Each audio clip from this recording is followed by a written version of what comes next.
Live status के बारे में आपको बताएंगे। और इस बीच बिग ब्रेकिंग आपको बता दें, देश के गृह मंत्री अमित शाह कोरोना पॉजिटिव हुए। जी हाँ, दरअसल कोरोना संक्रमित से वेदांता में आनंद फानन में हॉस्पिटल में उसको भर्ती कराया गया, इसके बारे में भी आपको बताएंगे। और इस बीच भाजपाइयों में कोरोना बम फूटा है। आपको बताया कि यूपी के बीजेपी प्रदेश अध्यक्ष स्वतंत्र देव सिंह भी कोरोना पॉजिटिव निकले हैं। और कल तो एक मंत्री की, बीजेपी की मंत्री की तो मौत हुई ही थी, इसके बारे में भी आपको बताएंगे। और इस बीच बड़ी खबर, राम मंदिर निर्माण में प्रधानमंत्री मोदी का कोई योगदान नहीं है, सुब्रमण्यम स्वामी का बड़ा ऐलान हुआ है।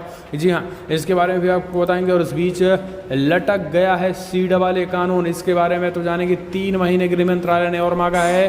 तो वहीं आपको बता दें कि कोरोना को हराकर अमिताभ बच्चन लौटे घर, इसके बारे में तो जानेंगे। लेकिन इस बीच सीएम अशोक गहलोत ने बड़ा फैसला किया है। इसी सत्र में शुरू होंगे 37 नई कॉलेज, तो सब कुछ खबरें जानेंगे। जहां पर यूपी के हॉस्टलों में बेड नहीं है, 1 हफ्ते बाद भी नहीं मिल रहा है कोरोना रिपोर्ट। प्रियंका गांधी ने योगी सरकार पर हमला बोला, तो सब कुछ खबरें जानेंगे। जहां पर आपको बता दें, गौमांस पर पिटाई के आरोपी ने कहा, लुकमान खान का बड़ा बयान, बोले जय श्री राम के नारे लगवा रहे थे और कहा मैं कहता रहा कि गौमांस निकला तो ले लेना मेरी जान, लेकिन उन्होंने कुछ नहीं सुना और मारते रहे। लुकमान खान ने क्या कुछ बड़ी बातें कही, सब कुछ खबरें जानेंगे। लेकिन उससे पहले छोटा सा निवेदन, अगर आपने चैनल को सब्सक्राइब नहीं किया तो चैनल को सब्सक्राइब करें और वीडियो को ज़्यादा से ज़्यादा शेयर करिएगा दोस्तों के साथ। अगर आप भी मानते हैं कि मोदी सरकार न केवल कोरोना से निपटने में विफल हुई है बल्कि पूरी तरीके से देश की विदेश नीति भी फेल हुई है, तो वीडियो को लाइक करके अपना समर्थन दर्ज करें। दरअसल पहली बड़ी खबर आपको बता दें, देश भर में संक्रमितों का आंकड़ा 18 लाख के आंकड़े पार कर गए। आपको बता दें कि 18,04,000 कन्फर्म केसेस, तो मृतकों की संख्या 38,000 के आंकड़े पार कर गई। आपको बता दें कि पिछले 24 घंटे में ही 52,000 के करीब मामले सामने आए हैं। तो वहीं रिकवर यानी स्वस्थ होने वालों का आंकड़ा 11 लाख के आंकड़े पार कर गया। आपको बता दें कि 11,86,000 करीब लोग स्वस्थ हुए, तो ये देश भर के आंकड़े हैं। हम चलते हैं अगली बड़ी खबर। आपको बता दें कि गुरुग्राम के वेदांता हॉस्पिटल में भर्ती कराए गए गृह मंत्री अमित शाह एम्स से जाएंगे, डॉक्टर निकल चुके हैं कोरोना पॉजिटिव।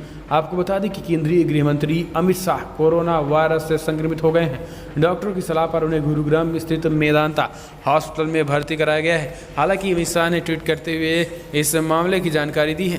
कोरोना के शुरुआती लक्षण दिखने पर मैंने टेस्ट कराया और रिपोर्ट पॉजिटिव आई है। मेरी तबीयत ठीक है, परंतु डॉक्टर की सलाह पर हॉस्पिटल में भर्ती हो रहा हूं। आपको बता दें कि कोविड-19 से हालत बिगड़ने की वजह से फिलहाल उनको मेदांता में भर्ती कराया गया है। लेकिन आपको बता दें कि जिस तरीके से अमित शाह का कोरोना का पॉजिटिव आना अपने आप में अब सवाल खड़े हो रहा है। आरोग्य सेतु समेत तमाम उन मोदी सरकार की उन नियमों में, उन कानूनों में और सहूलियतों में जो लगातार कोविड-19 के कारण बढ़ती जा रही थी, क्या अमित शाह भी अब इन सब चीज़ों को नहीं मानते हैं? तो इस तरीके से आपको बता दें कि न केवल गृह मंत्री बल्कि भाजपाइयों में तो कोरोना बम फूट चुका है। आपको बता दें कि यूपी बीजेपी के अध्यक्ष स्वतंत्र देव सिंह भी कल कोरोना पॉजिटिव पाए गए। और आपको बता दें कल ही एक बड़ी खबर की यूपी की कैबिनेट मिनिस्टर भी कल उनकी मौत हो गई थी कोरोना की वजह से। यानी यूपी में तो कोरोना बेकाबू ही हुआ है, यानी अब गृह मंत्री साहब ही कोरोना पॉजिटिव निकलने के बाद हड़कंप मच गया।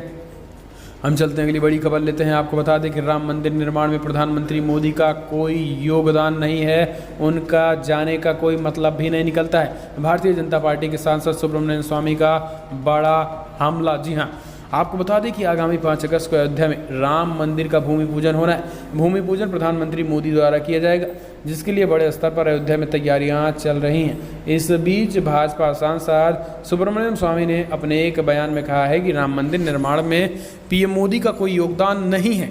भाजपा सांसद ने यह भी कहा है कि 5 साल से राम सेतु की फाइलें उनकी टेबल पर पड़ी हैं। दरअसल एक टीवी चैनल से बातचीत में स्वामी ने सवाल पूछा गया कि राम मंदिर भूमि पूजन में और किन किन लोगों को बुलाया जाना चाहिए था, जिसमें उन्होंने बताया है कि प्रधानमंत्री मोदी का उसमें कोई योगदान नहीं है। सारी बहस हमने की, जहां तक मैं जानता हूं कि सरकार की तरफ से उन्होंने ऐसा कोई काम नहीं किया जिसके बारे में कह सके कि उनकी वजह से ये निर्णय आया है। स्वामी ने कहा कि जिन लोगों ने काम किया उसमें राजीव गांधी, पीवी नरसिम्हा राव और अशोक सिंघल का नाम शामिल है। स्वामी ने ये भी कहा कि वाजपेयी ने भी इसमें अड़ंगा लगाया था, अशोक सिंघल ने उन्हें ये बात बताई थी। भाजपा सांसद ने कहा है कि राम सेतु को राष्ट्रीय धरोहर घोषित करने के लिए फाइल प्रधानमंत्री की टेबल पर पिछले 5 सालों से पड़ी है। लेकिन उन्होंने अभी तक इस पर हस्ताक्षर नहीं किए। स्वामी ने कहा कि मैं कोर्ट जाकर आदेश दिलवा सकता हूं, लेकिन मुझे बुरा लगता है कि हमारी पार्टी होने के बावजूद भी हमें कोर्ट जाना पड़ता है। तो ये अब बड़ी फूट निकल के आ रही है। सुब्रमण्यम स्वामी के ऐलान के बाद मोदी सरकार का विरोध शुरू हो चुका है। हम चलते हैं अगली बड़ी खबर लेते हैं। CAA कानून लटक चुका है। आपको बता दें कि लटक गया CAA कानून। गृह मंत्रालय ने नियम तय करने के लिए मांगे 3 महीने। आपको बता दें कि संशोधित कानून नियमों को तय करने के लिए गृह मंत्रालय ने 3 और महीनों का समय मांगा है। अधीनस्थ विधान संबंधी स्थायी समितियों से संबंधित विभाग संबंधित अस्थायी समिति से अतिरिक्त समय की मांग की गई है। आपको बता दें कि फिलहाल कोविड-19 का जो ये मामला है वो लटक चुका है और आपको बता दें कि 3 महीने के लेकर गृह मंत्रालय ने और समय मांगे हैं। आपको बता दें कि इसमें माना जा रहा है कि जो काम होना था 8 महीने के लिए, जो गृह मंत्रालय कानून को पारित करके देश भर में लागू करती, फिलहाल अभी वो पूरी तरीके से काम पीछे हो चुका है और इसी की वजह से 3 महीने और गृह मंत्रालय का मांगना है। हालांकि आपको बता दें कि इसका विरोध अभी भी थमा नहीं है। कोविड-19 की वजह से ये मामला थोड़ा पीछे ज़रूर हुआ है, लेकिन लोगों का कहना है कि कोविड की बाद एक बार फिर से हम प्रदर्शन करने को तैयार होंगे। हम चलते हैं अगली बड़ी खबर जाने। किसने असद ओवैसी को राम मंदिर के भूमि पूजन के कार्यक्रम में कर दिया आमंत्रित। आपको बता दें कि तेलंगाना बीजेपी के एक नेता और मुख्य प्रवक्ता कृष्ण सागर राव ने असद ओवैसी को अयोध्या में राम मंदिर के भूमि पूजन में शामिल होने का तो आमंत्रण दे दिया। दरअसल राव ने कहा कि अयोध्या में राम मंदिर का भूमि पूजन किया जा रहा है और प्रधानमंत्री मोदी भी आ रहे हैं। ऐसे में असद ओवैसी इसका विरोध करते हैं और इसलिए मैं चाहूँगा कि ओवैसी साहब भी आएँ। और जिस तरीके से लगातार ये मामले निकल रहे हैं उसमें पूरी तरीके से ओवैसी को अयोध्या आना चाहिए ताकि लोगों को ये लग सके कि यहाँ पर अब कहीं ना कहीं मस्जिद राम मंदिर का विरोध नहीं हो रहा है और देश में एकता की बात हो सके। तो इस तरीके से बीजेपी विधायक का कहना है। हम चलते हैं अगली बड़ी खबर। कोरोना को हराकर अमिताभ बच्चन लौटे घर, नानावती हॉस्पिटल से मिली छुट्टी। बॉलीवुड के शहंशाह अमिताभ बच्चन को हालिया टेस्ट में कोरोना वायरस से नेगेटिव पाया गया। इसके बाद उन्हें मुंबई के हॉस्पिटल में छुट्टी मिल गई। अब वो फिर अपने घर लौट आए। एक बार फिर विजेता की तरह सामने आए। 76 साल की उम्र में उन्होंने कोरोना वायरस को पस्त कर दिया। अभिषेक बच्चन ने इस बारे में एक ट्वीट करके जानकारी दी। अभिषेक बच्चन ने लिखा कि मेरे पिता का हालिया कोविड टेस्ट नेगेटिव आया है और इसलिए वो अस्पताल से छुट्टी ले ली है। हम चलते हैं अगली बड़ी खबर। राजस्थान मुख्यमंत्री अशोक गहलोत का बड़ा फैसला। इसी सत्र शुरू होंगे 37 नए कॉलेज और 10 अपग्रेडेड। आपको बता दें कि हरियाणा सरकार के बाद राजस्थान सरकार भी युवाओं की उच्च शिक्षा के लिए बड़ा ऐलान कर दिया है। राजस्थान के मुख्यमंत्री अशोक गहलोत ने 37 नए कॉलेज शुरू करने जा रहे हैं, जिसके जरिए राज्य के युवाओं को हायर स्टडीज़ में काफ़ी मदद मिलेगी। नए महाविद्यालयों की शुरुआत इसी सत्र 2020 और 21 से होगी। इसके अलावा राज्य में 10 ग्रेजुएशनल कॉलेज को पोस्ट ग्रेजुएशनल तक के लिए पढ़ाई के लिए अपग्रेड किया जाएगा। सीएम ने पिछले 2 बजट में नए कॉलेज खोलने, कॉलेजों को प्रमोट करने और वित्त पोषित महाविद्यालयों को राजकीय महाविद्यालयों का दर्जा देने की घोषणाओं को पूरा करने की भी बातें कही। हम चलते हैं अगली बड़ी खबर। यूपी के हॉस्पिटलों में बेड नहीं, 1 हफ्ते बाद भी नहीं मिल रहा है कोरोना रिपोर्ट। प्रियंका गांधी का बड़ा ऐलान। दरअसल आपको बता दें कि यूपी में कोरोना की बिगड़ती हालात को लेकर कांग्रेस महासचिव प्रियंका गांधी ने निशाना साधा है। प्रियंका गांधी ने आरोप लगाया है कि यूपी सरकार के समय रहते जरूरी प्रबंधन नहीं किए जाएं, जिसके हालात और बिगड़ते हुए हैं। प्रियंका गांधी के ट्वीट में लिखा गया है कि यूपी में कोरोना से बिगड़ते हालात को देखते हुए मैंने कई बार आगाह किया है, लेकिन फिर भी समय रहते जरूरी इंतजाम नहीं किए गए थे। सैंपल देने के 1 सप्ताह बाद भी लोगों को कोरोना की रिपोर्ट नहीं मिल रही है और जो कोरोना से संक्रमित हो रहे हैं उन्हें हॉस्पिटलों में बेड नहीं मिल रहे हैं। प्रियंका गांधी ने एक ट्वीट में लिखा है कि कोरोना की रिपोर्ट में देरी न हो, इसके लिए सरकार को तुरंत कदम उठाए जाने चाहिए, जिससे स्थिति गंभीर होती जा रही है और इसी को देखते हुए योगी सरकार पर हमला बोला है। हम चलते हैं अगली बड़ी खबर लेते हैं। आपको बता दें कि लुकमान खान ने बयान किया अपना दर्द। दरअसल कहा, मैं कहता रहा गोमांस निकला हमारे पास तो ले लेना मिल ही जाए, लेकिन आखिर वो मारते रहे और जय श्री राम के नारे लगवाते रहे। आपको बता दें कि हरियाणा के गुरुग्राम में गोरक्षा के नाम पर एक मुस्लिम युवक को पीटे जाने का मामला सामने आया है। पीड़ित युवक की पहचान लुकमान खान के रूप में हुई। पीड़ित युवक ने कहा है कि मैंने उनसे खुद को छोड़ने की भीख मांगता रहा। मैंने उन्हें बताया कि ये गाय का मांस नहीं है। लुकमान ने बताया कि मैंने कहा कि अगर ऐसा है तो अभी मरने के लिए तैयार हूँ, वो मुझे जय श्री राम का नारा लगाने के लिए मजबूर करते रहे। लुकमान ने बताया कि उन लोगों ने मुझ पर बिल्कुल भी रहम नहीं किया और मुझे हथौड़े से मारा। इस घटना साल 2015 में दादरी में हुई मॉब लिंचिंग वाली घटना को याद दिला देती है। उन्होंने कहा कि जय श्री राम के नारे भी लगवाने शुरू कर दिए थे। इस तरीके की ये बातें आई और इसी को लेकर असद ओवैसी ने हमला बोला था। हम चलते हैं अगली बड़ी खबर लेते हैं। अखिलेश यादव ने केंद्र सरकार पर साधा निशाना, बोले कोरोना काल में न सीमाएं सुरक्षित और ना ही कारोबार। दरअसल यूपी के पूर्व मुख्यमंत्री और समाजवादी पार्टी के अध्यक्ष अखिलेश यादव ने केंद्र की मोदी सरकार पर निशाना साधा है। अखिलेश ने कहा है कि केंद्र सरकार हर मोर्चे पर पूरी तरीके से फेल हुई है, चाहे वो कोरोना में देश की सीमा हो या फिर कारोबार। अखिलेश ने ट्वीट करके लिखा है कि कोरोना काल में ना तो सीमाएं सुरक्षित, ना ही काम और कारोबार। रोजगार, अर्थव्यवस्था और बैंक डूब रहे हैं। जमा राशि पर ब्याज घटता जा रहा है। पीएफ से पैसे निकाले जा रहे हैं। लोगों ने अपनी करीबियों को खोया है। भाजपाई सरकार की कुनीतियों के कारण जनता मानसिक रूप से नाउम्मीदगी का शिकार हो रही है। योगी सरकार पर बड़ा अटैक। हम चलते हैं अगली बड़ी खबर। आपको बता दें कि फारूक अब्दुल्ला ने कश्मीरी पंडितों के पलायन की जाँच कराने की मांग कर दी है, जिसके बाद फंस गई मोदी सरकार। दरअसल जम्मू कश्मीर के पूर्व मुख्यमंत्री फारूक अब्दुल्ला का बड़ा ऐलान निकल के आया है। दरअसल आपको बता दें कि फारूक अब्दुल्ला ने 1990 के दशक की शुरुआत में कश्मीरी पंडितों के पलायन की जांच उच्चतम न्यायालय से सेवानिवृत्त न्यायाधीश से कराने की रविवार को मांग की है।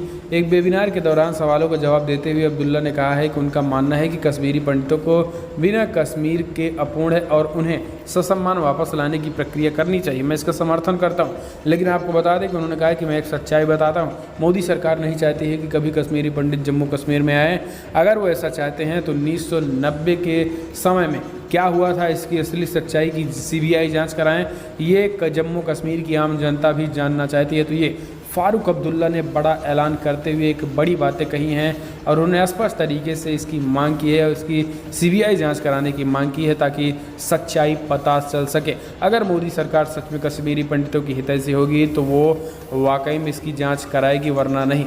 हम चलते हैं अगली बड़ी खबर लेते हैं। आपको बता दें कि दिल्ली दंगा पूर्व जेएनयू छात्र उमर खालिद से 3 घंटे पूछताछ, फिर फ़ोन लेकर चली गई पुलिस। आपको बता दें कि दिल्ली पुलिस ने रिकवरी में उत्तरी पूर्वी दिल्ली में दंगे की कथित साजिश के सिलसिले में जवाहरलाल नेहरू विश्वविद्यालय के पूर्व छात्र नेता उमर खालिद से पूछताछ की है। बल्कि एक वरिष्ठ अधिकारी ने कहा है कि दिल्ली पुलिस के विशेष प्रकोष्ठ ने शुक्रवार के दंगे को एक पीछे की एक कथित साजिश के सिलसिले में खालिद से पूछताछ की है। उनका मोबाइल फ़ोन भी पुलिस ने जब्त कर लिया है। उनसे खालिद के खिलाफ गैर कानूनी गतिविधि अधिनियम के तहत मामला दर्ज किया था। पुलिस ने प्राथमिकी में दावा किया है कि सांप्रदायिक दंगे पूर्व निर्धारित साजिश के तहत भड़काए गए थे, जिसे कथित तौर पर खालिद और उन लोगों ने मिलकर रचा था। तो इस तरीके की अब दिल्ली पुलिस का दावा कर रही है ये सारी बातें। हम चलते हैं अगली बड़ी खबर लेते हैं। आपको बता दें कि बिग ब्रेकिंग अपडेट, मुंबई पहुंचे पटना के एसपी, कहा नहीं मिली सुशांत सिंह की पोस्टमार्टम रिपोर्ट। दरअसल actor Sushant Singh Rajput suicide case में अब नए कहानी सामने आ रहे हैं। बिहार और मुंबई पुलिस के बीच जांच को लेकर मतभेद बना हुआ है। इस बीच पटना सिटी एसपी विनय तिवारी भी तफ्तीश के लिए मुंबई पहुंच गए। यानी नीतीश सरकार अब इस कड़ी को आप समझिए इस तरीके से विधानसभा चुनाव में भुनाने की कोशिश कर रही है।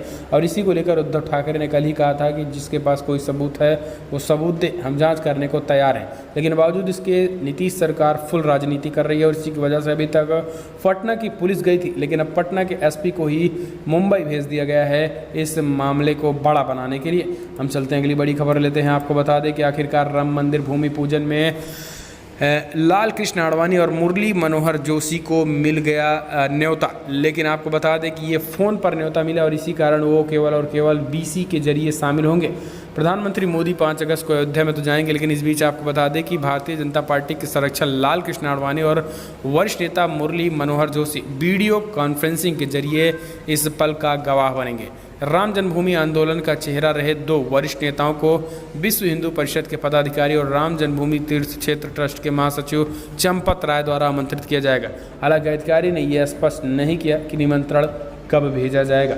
अयोध्या में राम मंदिर के निर्माण की शुरुआत करने वाले भूमि पूजन समारोह में मोदी शामिल होंगे, लेकिन इस बीच इन दोनों के नाराज़गियों की खबर आई थी बीच में, लेकिन अब माना जा रहा है कि नाराज़गी तो है, यही कारण है कि वीडियो कॉन्फ्रेंसिंग के जरिए ही शामिल होंगे।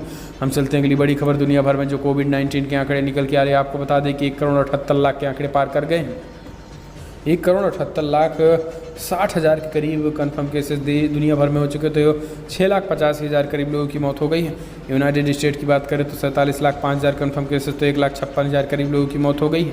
ब्राज़ील की बात करें तो ब्राज़ील में 27,08,000 कन्फर्म केसेस, तो 93,000 करीब लोगों की मौत हो गई। जबकि इंडिया में भी 17.5 लाख के आंकड़े पार कर गए हैं, तो वहीं 37,000 करीब लोगों की मौत हो गई। रसिया में 8,50,000 कन्फर्म केसेस, तो 14,000 करीब लोगों की मौत हो गई थी। दुनिया भर के कोविड-19 के आंकड़े हैं दोस्तों। फिलहाल बड़ी खबरों में इतना है, लेकिन अगर आपको वीडियो पसंद आया तो लाइक करें, शेयर करें, कमेंट के माध्यम से आप अपनी राय देना ना भूलें। फिलहाल इस वीडियो इतना ही। जय हिंद, जय भारत।